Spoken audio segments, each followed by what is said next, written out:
E no próximo sábado, 24 de julho, é comemorado o Dia do Suinocultor. E as doenças respiratórias são um dos principais fatores de prejuízo na suinocultura. O problema é a causa de cerca de 45% das mortes durante a fase de creche e mais de 60% na recria e terminação. Vamos falar ao vivo com o assistente técnico Cairon Adam Franz. Oi, Cairon, bom dia, bem-vindo aqui ao nosso Bem da Terra. Olá, bom dia, muito obrigado pelo convite. É um prazer poder contribuir com vocês, né? Obrigada, a gente que agradece. Cairon, bom, a gente acabou de falar aí sobre essas doenças respiratórias que afetam e muito, né? E a gente sempre faz aquele paralelo, aquela leitura com o caso que vem ocorrendo na China, né? Enfim, que aconteceu e dizimou boa parte do rebanho chinês, a peste suína africana, a PSA, que também foi encontrada em algumas localidades da Europa.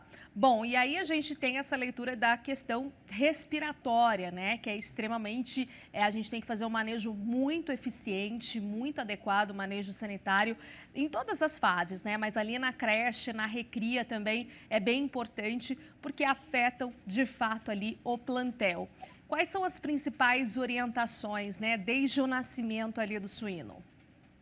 Sim. Bom, tudo começa com a prevenção, né? Prevenção das doenças. Como que ela é realizada a campo? Qual que seria a recomendação? Inicialmente pelo processo de limpeza, desinfecção, um vazio sanitário bem levado em consideração.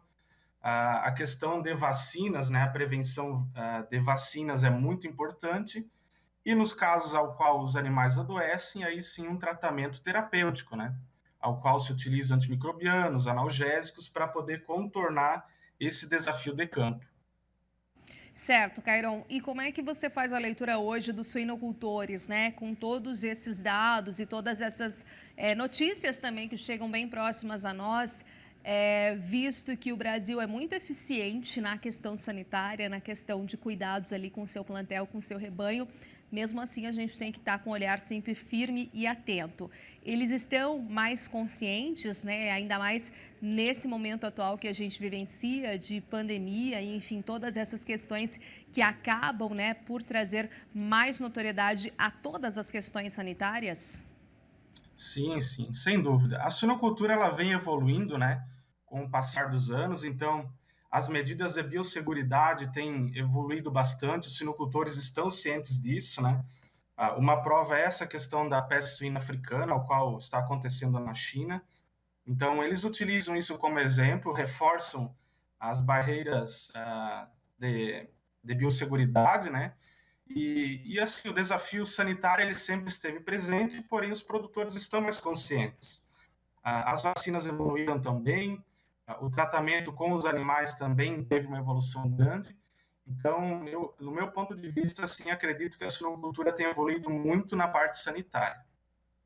Certo. Quando a gente cresce muito, né, e a gente trouxe aqui, por exemplo, o exemplo de Santa Catarina, enfim, muito forte aí na produção, na exportação, obviamente que crescem também esses desafios. Quais são eles, né, em se tratando de biosseguridade? Sim. Hoje, basicamente, o maior desafio ainda, falando em creche, recria e terminação, é de ordem respiratória, né?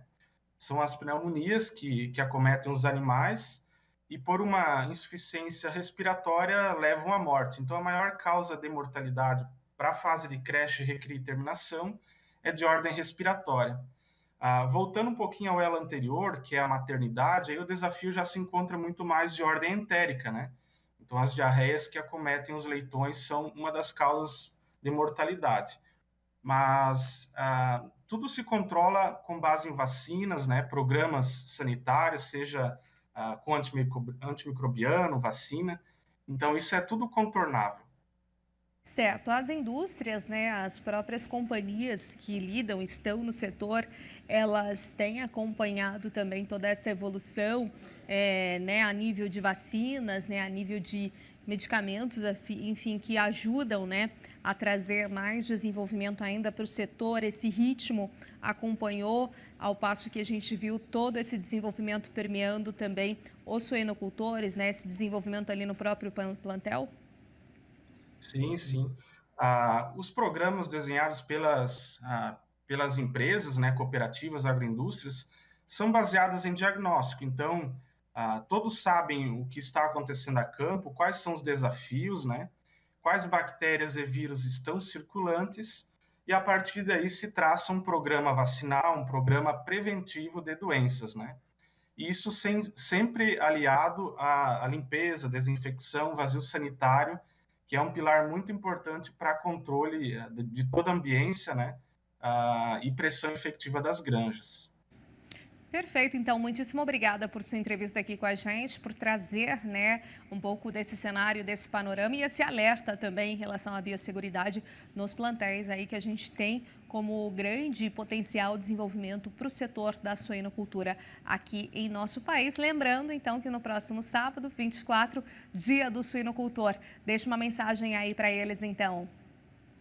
Bom, parabenizar todos os suinocultores, né, pelo dia importante que é este, e dizer que a produção de suínos de Santa Catarina é exemplo. Então, todos podem se sentir orgulhosos, né? E o Brasil ainda é uma referência na produção de suínos. Perfeito, muitíssimo obrigada, viu? Até uma próxima oportunidade de entrevista. Um abraço. Muito obrigado, um abraço.